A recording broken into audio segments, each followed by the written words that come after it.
Hi, I'm Chris Haigh and this is the Fiddle channel, and today we're going to talk about parallel fifths.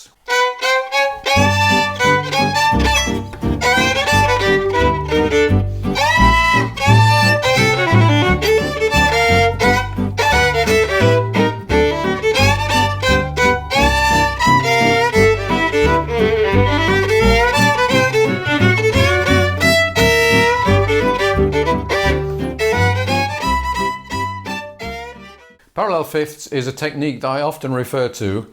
In this lesson I'm going to show you how it's done, why it's done, and I'm going to refer in particular to gypsy jazz and bluegrass, but it does have relevance to quite a few other styles as well. So what do we mean by parallel fifths? If you play a simple phrase like you're doing two things with your fingers.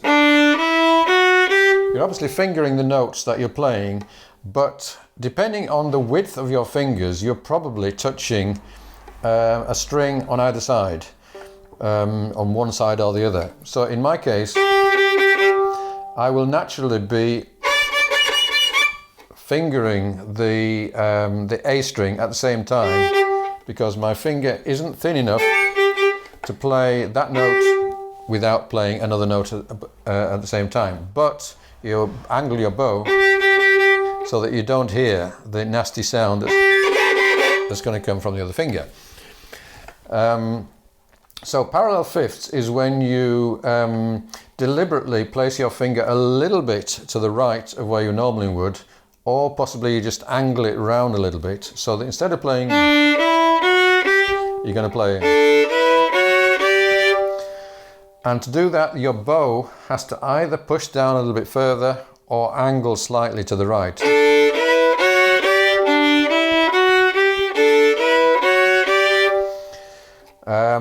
If you have really delicate fingers, then you're going to have to do a little bit more with your finger in order to get it over, so fingering both strings evenly.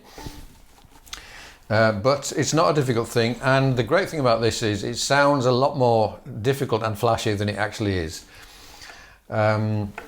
So let's look at a phrase, and with parallel fifths. Now the thing about this is you can't really be thinking about the upper note. Some of those upper notes are going to be quite strange notes, and you don't want to have to worry about that. So all you're thinking about is the lower note. For the upper note, it's just a question of placing your fingers and accepting whatever comes out. So that's a nice one. Now it works particularly well, I think, with chromatic phrases like that. 1, 2, 2, 3, 2, 2, 1.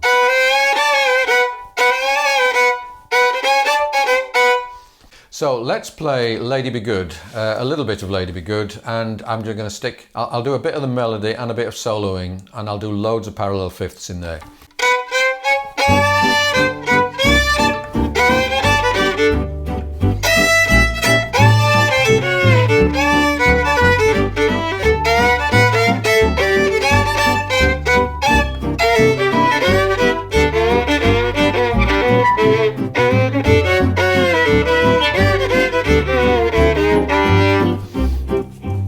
That last one, it's a classic Stefan Grappelli ending. It works really well in G.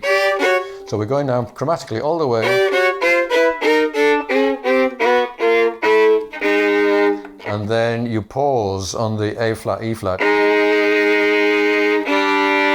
and then release it onto the G. I haven't actually written this down because it's a lot of writing to get all those notes. But yeah, it's a simple enough concept, but very flashy to do that at the end of a G tune. I said I'm going to do bluegrass, but it's also really a useful thing in rock music. So we have licks like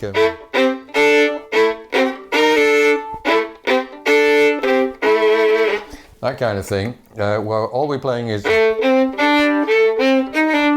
but we're playing it in parallel fifths. And what we're doing here is imitating what guitarists call the power chord, which is a chord which has a root and a fifth, but no third.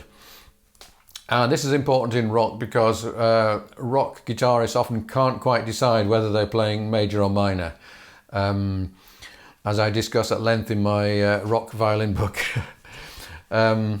So if you want to play a rock type lick, one of these heavy syncopated licks, then parallel fifth is really going to make it sound good. But let's move on to bluegrass. And Benny Martin, I think, was the one who introduced this into Bill Monroe's band, probably having heard it from Joe Venuti, who was very influential on bluegrass fiddling as well as jazz fiddle. So a phrase like that sounds great with parallel fifths.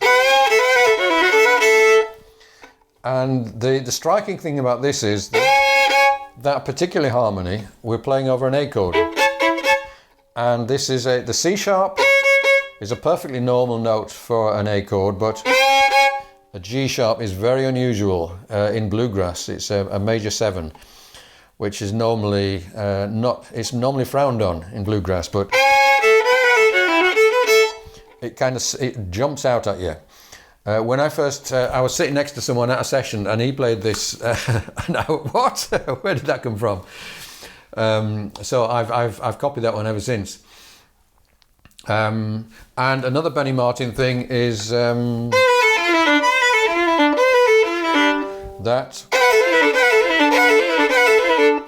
it's triplets,